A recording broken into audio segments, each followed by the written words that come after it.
مکاشفہ 16واں باب۔ پھر میں نے مقدس میں سے کسی کو بڑی آواز سے ان ساتوں فرشتوں سے یہ کہتے سنا کہ جاؤ، خدا کے قہر کے ساتوں پیالوں کو زمین پر الٹ دو۔ پھر پہلے نے جا کر اپنا پیالہ زمین پر الٹ دیا، اور جن آدمیوں پر اس حیوان کی چھاپ تھی اور جو اس کے بت کی پرستش کرتے تھے، ان کے ایک بڑا اور تکلیف دینے والا ناسور پیدا ہو گیا۔ اور دوسرے نے اپنا پیالہ سمندر میں الٹا، اور وہ مردے کا سا خون بن گیا، اور سمندر کے سب جاندار مر گئے۔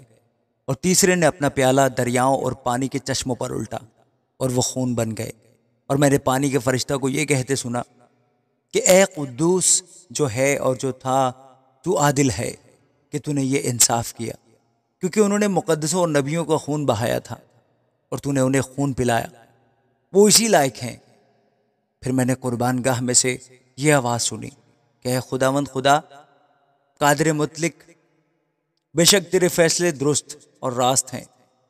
اور چوتھے نے اپنا پیالہ سورج پر الٹا، اور اسے آدمیوں کو آگ سے جھلس دینے کا اختیار دیا گیا، اور آدمی سخت گرمی سے جھلس گئے، اور انہوں نے خدا کے نام کی نسبت کفر بکا جو ان آفتوں پر اختیار رکھتا ہے، اور توبہ نہ کی کہ اس کی تمجید کرتے۔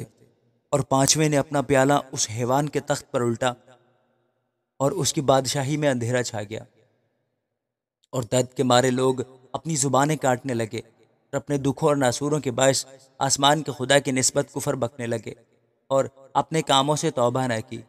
اور چھٹے نے اپنا پیالہ بڑے دریا یعنی فرات پر الٹا، اور اس کا پانی سوکھ گیا، تاکہ مشرق سے آنے والے بادشاہوں کے لیے راہ تیار ہو جائے۔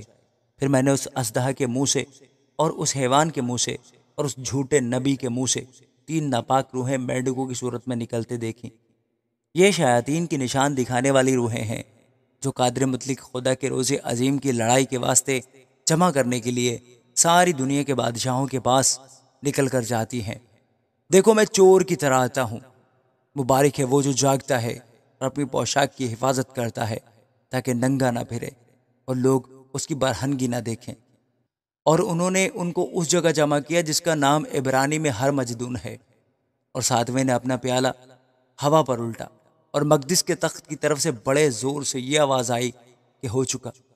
پھر بجلیاں اور آوازیں اور گرجیں پیدا ہوئیں، اور ایک ایسا بڑا بھونچال آیا کہ جب سے انسان زمین پر پیدا ہوئے ایسا بڑا اور سخت بھونچال کبھی نہ آیا تھا۔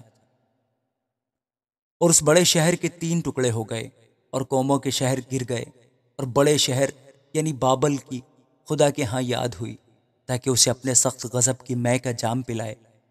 اور ہر ایک ٹاپو اپنی جگہ سے ٹل گیا، اور پہاڑوں کا پتہ بھی نہ لگا۔ اور آسمان سے آدمیوں پر من من بھر کے بڑے بڑے اولے گرے، اور چونکہ یہ آفت نہایت سخت تھی، اس لیے لوگوں نے اولوں کی آفت کے باعث خدا کی نسبت کفر بکا۔